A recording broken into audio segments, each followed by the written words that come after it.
Is it an accident or murder? Nothing is really ever as it seems. I want justice. There's a story beyond the physical evidence.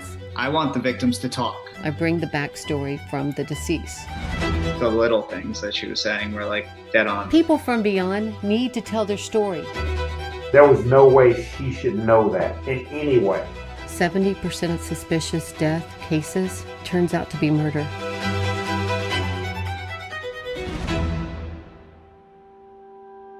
My name is Katharine Branham.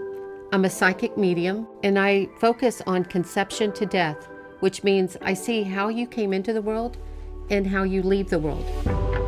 There's nothing more frustrating than losing someone and feeling their passing was not looked into or investigated properly. Suspicious death cases are interesting to me because there's so many possibilities.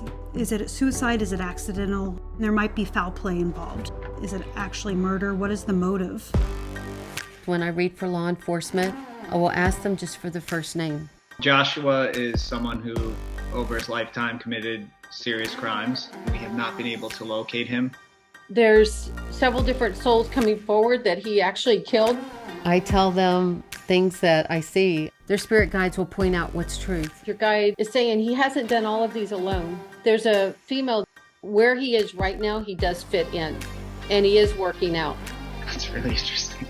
One of the other detectives who had one of his cases made it a point to say how strong he is. You're completely dead on about that. I would try with the workout places, like a small mom and pop gym. You're going to get him. What I like about working with Katharine is she brings the backstory, the things that I can't bring. Sometimes it does take a second set of eyes to really see what's going on. This woman calls and says, I want to ask about Aaron. Everything was fine between me and him. I just want to know what was going on. Why did one cop tell me one thing and the coroner tell me something else? Who was in that house with him? I could hear a man's voice in the background.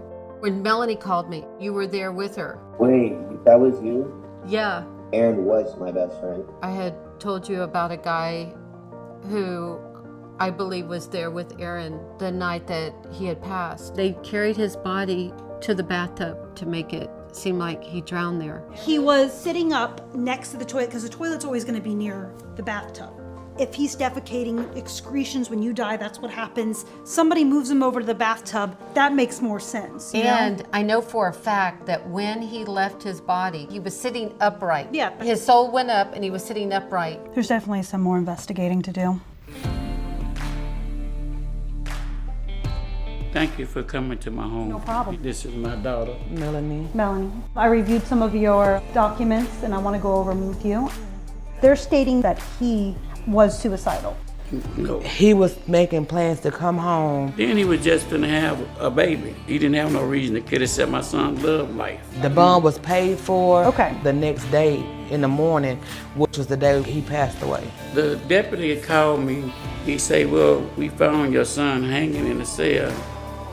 This is my associate, Katharine. Katharine, I do think there is some weird stuff going on. She doesn't know anything about this case, okay? Okay. As his sister, I want you to say his name.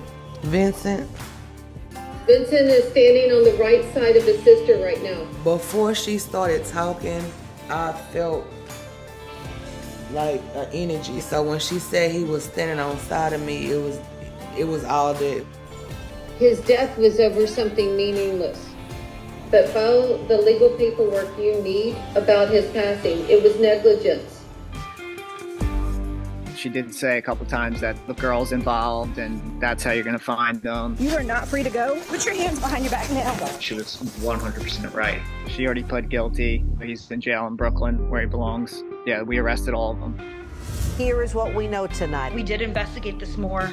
The information that Katharine shared with the family was spot on. There is definitely indication of foul play. Yeah, I was skeptical of it at first because I just thought they was cuckoo people. She came through. This work is important to me because there's your story, there's my story, and there's their story.